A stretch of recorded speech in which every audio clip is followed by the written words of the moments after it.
നമസ്കാരം. ഏവർക്കും ഓറ ലേണിംഗിന്റെ ആദ്യ ക്ലാസ്സിലേക്ക് സ്വാഗതം. കേരള PSCയുടെ സിലബസിൽ എല്ലാവർക്കും പഠിക്കാൻ ഒത്തിരി ബുദ്ധിമുട്ട് അനുഭവപ്പെടുന്ന ഒരു ഭാഗമാണ് ഇന്ത്യൻ ഭരണഘടന. അതുകൊണ്ട് തന്നെ ഇന്ത്യൻ ഭരണഘടനയെ വളരെ എളുപ്പത്തിൽ ഓരോ ഭാഗമായി നമുക്ക് പഠിച്ചു തുടങ്ങാം. ഈ വീഡിയോയിൽ കോൺസ്റ്റിറ്റ്യൂഷൻ ഓഫ് ഇന്ത്യയുടെ ഇൻട്രൊഡക്ഷൻ പാർട്ടാണ് നമ്മൾ ഡിസ്കസ് ചെയ്യുന്നത്. ഓക്കെ, അപ്പോൾ നോക്കാം. A constitution is known as law of land.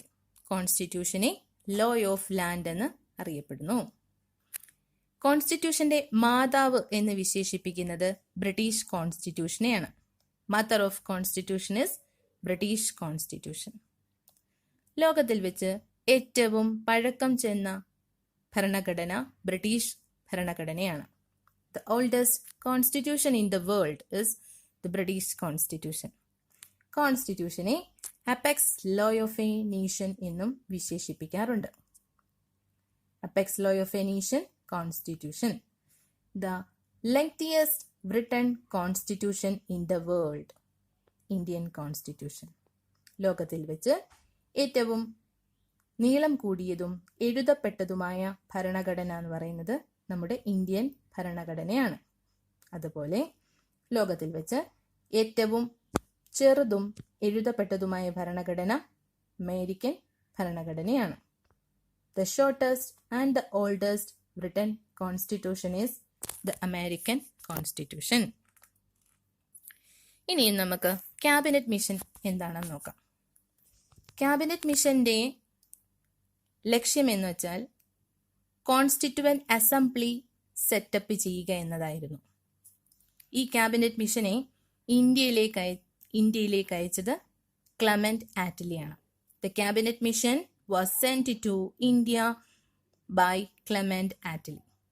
Cabinet മിഷൻ ഇന്ത്യയിലേക്ക് വന്നത് ബ്രിട്ടനിൽ നിന്നാണ്. Cabinet mission came to India from Britain. ഇനിയും ക്യാബിനറ്റ് മിഷൻ എന്നാണ് ഇന്ത്യയിൽ വന്നത്? മാർച്ച് 24, 1946 ക്യാബിനറ്റ് മിഷൻ ഇന്ത്യയിൽ വരുന്നത്.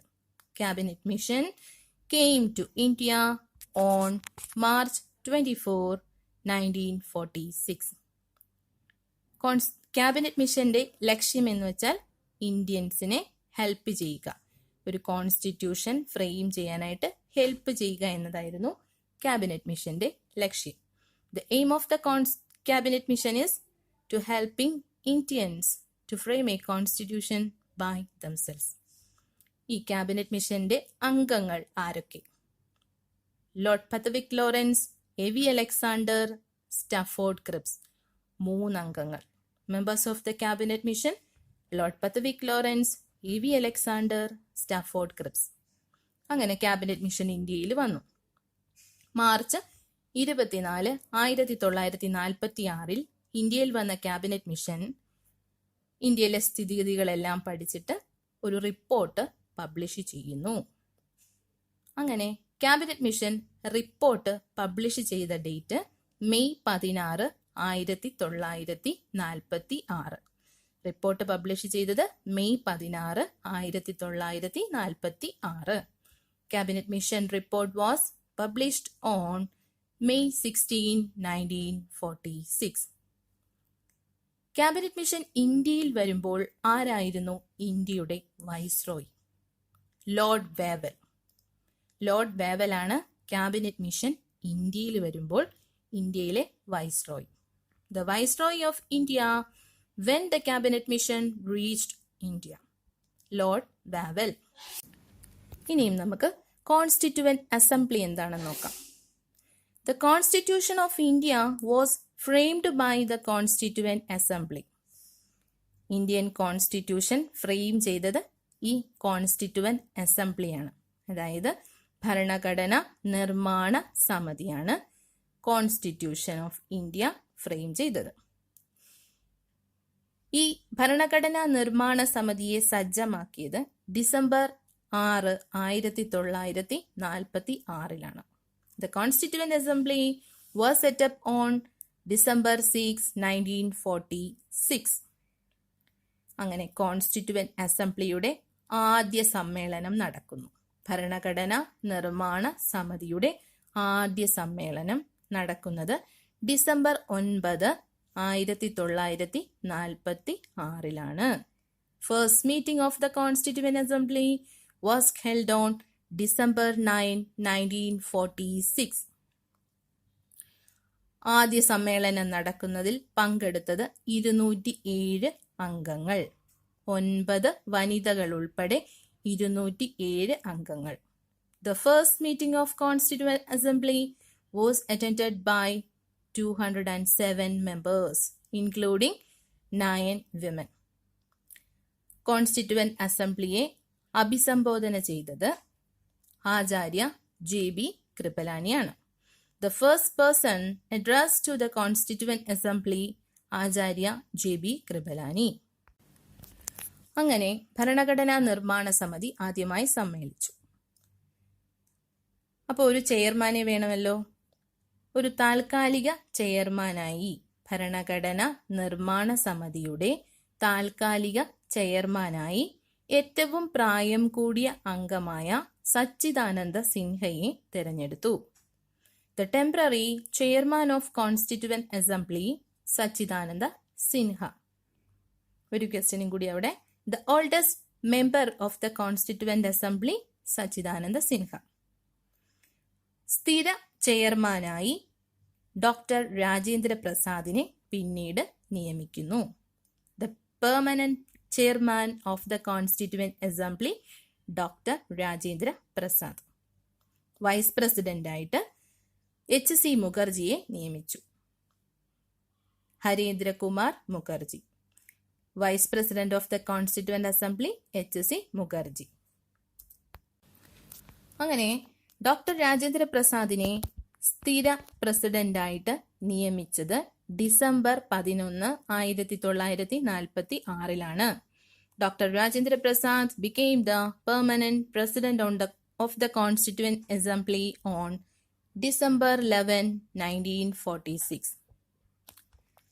അപ്പോൾ കോൺസ്റ്റിറ്റ്യൂവന്റ് അസംബ്ലിയുടെ total strength, cabinet mission fix ചെയ്ത കോൺസ്റ്റിറ്റ്യൂവന്റ് അസംബ്ലിയുടെ ടോട്ടൽ സ്ട്രെങ്ത് എന്ന് പറയുന്നത് 389 അംഗങ്ങളായിരുന്നു.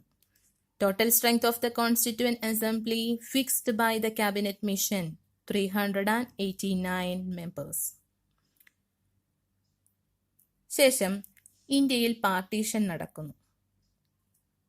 പാർട്ടീഷൻ നടന്ന് ആകെ അംഗങ്ങളുടെ എണ്ണം 389 നിന്നും കുറഞ്ഞ് 299 മാറി. After the partition of India, total members reduced to 299. അതിൽ എത്ര വനിതാ അംഗങ്ങൾ?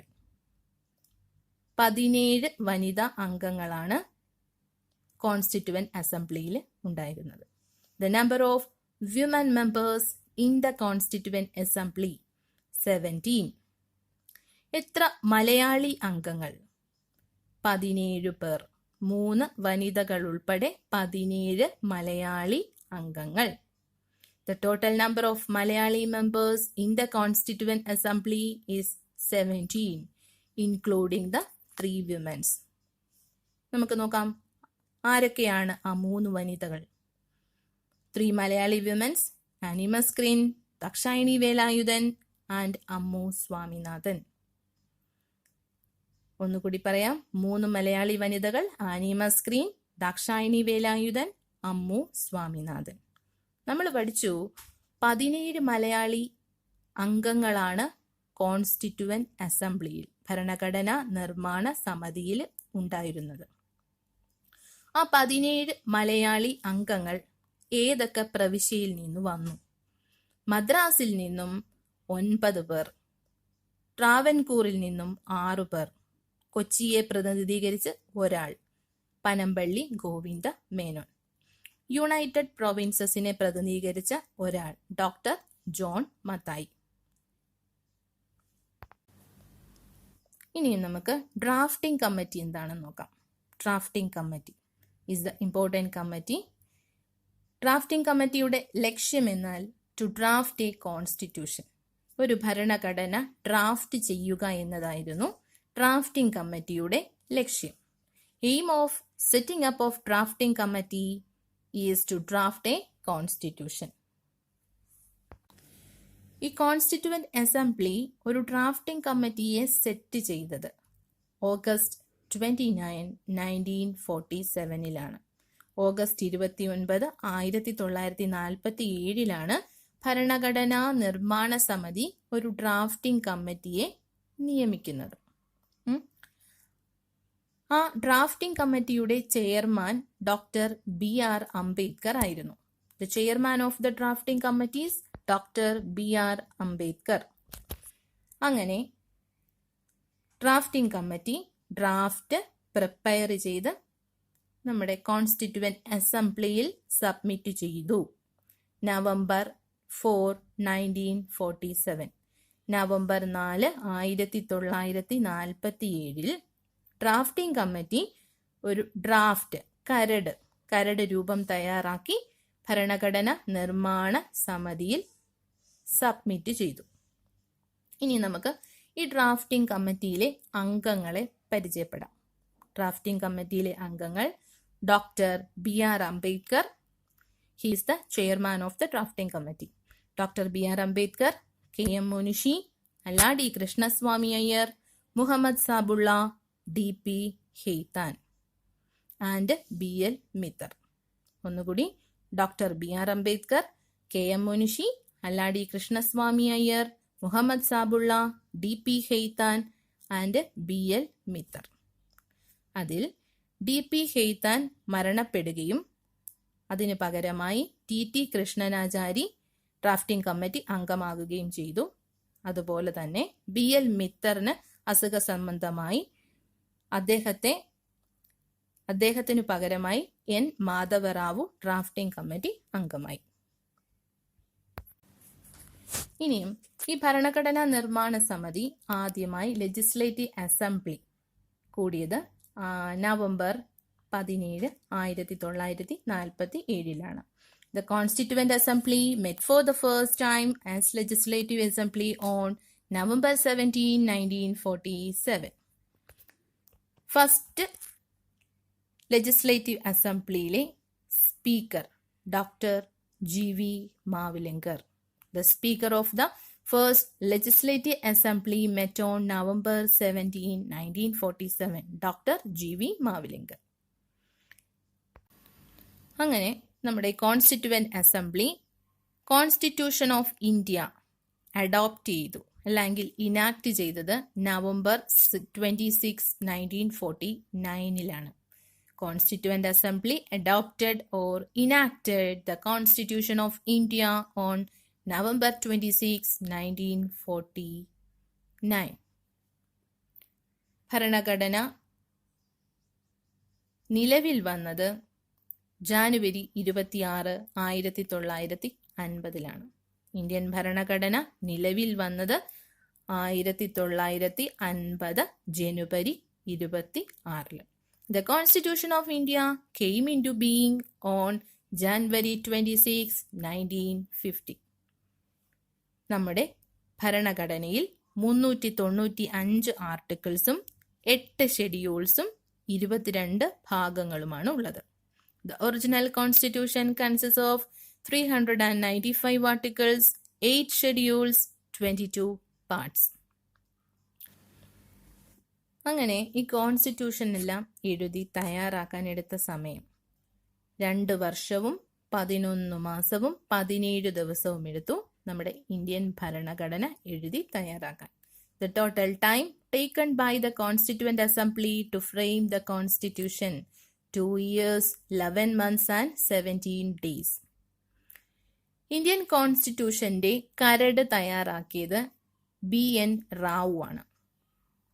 Draft of the Indian Constitution was prepared by BN Rao. ഇന്ത്യക്ക് ഒരു ഭരണഘടന വേണമെന്ന ആശയം ആദ്യമായി കൊണ്ടുവന്നത് MN റോയി ആണ്. The idea of Constitution of India put forward by MN Rao. അപ്പോൾ കരട് തയ്യാറാക്കിയത് BN റാവുവും ഐഡിയ കൊണ്ടുവന്നത് MN റോയിയുമാണ്. ഇന്ത്യൻ കോൺസ്റ്റിറ്റ്യൂഷന്റെ കവർ പേജ് ഡിസൈൻ ചെയ്തത് Nandalal Bose. Cover page of Indian Constitution was designed by Nandalal Bose. ഏത് പൊളിറ്റിക്കൽ പാർട്ടിയാണ് ഡിമാൻഡ് ചെയ്തത് ഇന്ത്യക്ക് ഒരു പ്രത്യേക ഭരണഘടന വേണമെന്നുള്ളത്? സ്വരാജ് പാർട്ടിയാണ് ഡിമാൻഡ് ചെയ്തത് ഇന്ത്യക്കൊരു പ്രത്യേക ഭരണഘടന വേണമെന്ന ആശയം മുന്നോട്ട് കൊണ്ടുവന്ന പൊളിറ്റിക്കൽ പാർട്ടിയാണ് Swaraj party. Which political party demanded for a separate constitution of India? Swaraj party. ഇനിയും ഏത് INC സെക്ഷനാണ്, ഏത് ഇന്ത്യൻ നാഷണൽ കോൺഗ്രസ് സെക്ഷനാണ് ആദ്യമായി ഇന്ത്യക്ക് ഒരു ഭരണഘടന വേണമെന്ന ആശയം മുന്നോട്ട് വെച്ചത്? ജവഹർലാൽ നെഹ്റു ഹെഡഡ് ആയിട്ടുള്ള 1937 ഫൈസപ്പൂർ INC സെക്ഷനാണ് ആദ്യമായി ഇന്ത്യക്ക് ഒരു ഭരണഘടന വേണമെന്ന ആശയം മുന്നോട്ട് വെച്ചത്. Which INC section demanded for a separate constitution of India? Faizpur section 1937 headed by Jawaharlal Nehru. ഇന്ത്യക്ക് ഒരു സെപ്പറേറ്റ് ഭരണഘടന വേണമെന്ന ആ ഒരു ഡിമാൻഡ് ബ്രിട്ടീഷ് ഗവൺമെന്റ് അക്സെപ്റ്റ് ചെയ്തത് 1940 ഓഗസ്റ്റ് ഓഫറിലാണ്. 1940 ഓഗസ്റ്റ് ഓഫറിലാണ് ഇന്ത്യക്കൊരു സെപ്പറേറ്റ് ഭരണഘടന വേണമെന്ന ഡിമാൻഡ് ബ്രിട്ടീഷ് ഗവൺമെന്റ് അക്സെപ്റ്റ് ചെയ്തത്. Demand for separate constitution for India was accepted by British government through August offer 1940. അപ്പോൾ ഈ വീഡിയോയിൽ നമ്മൾ ഇത്രയുമാണ് ജനറൽ ആയിട്ടുള്ള ഇന്ത്യൻ ഭരണഘടനയുടെ ഇൻട്രൊഡക്ഷൻ ആണ് നമ്മൾ ഡിസ്കസ് ചെയ്തത്. ഓരോ പാർട്ടായിട്ടാണ് നമ്മളിവിടെ ഇന്ത്യൻ ഭരണഘടനയെ പഠിക്കുന്നത്. അടുത്ത വീഡിയോയിൽ നമുക്ക് പ്രിയാമ്പിളിനെ പറ്റിയിട്ട് ഡിസ്കസ് ചെയ്യാം. അപ്പോൾ ഈ വീഡിയോ നിങ്ങൾക്ക് പ്രയോജനപ്പെട്ടാൽ നിങ്ങൾ നിങ്ങളുടെ ഫ്രണ്ട്സിന് ഷെയർ ചെയ്യുക. ഇഷ്ടപ്പെട്ടാൽ സബ്സ്ക്രൈബ് ചെയ്യുക, ലൈക്ക് ചെയ്യുക, കമൻറ്റ് ചെയ്യുക. Okay, thank you for watching.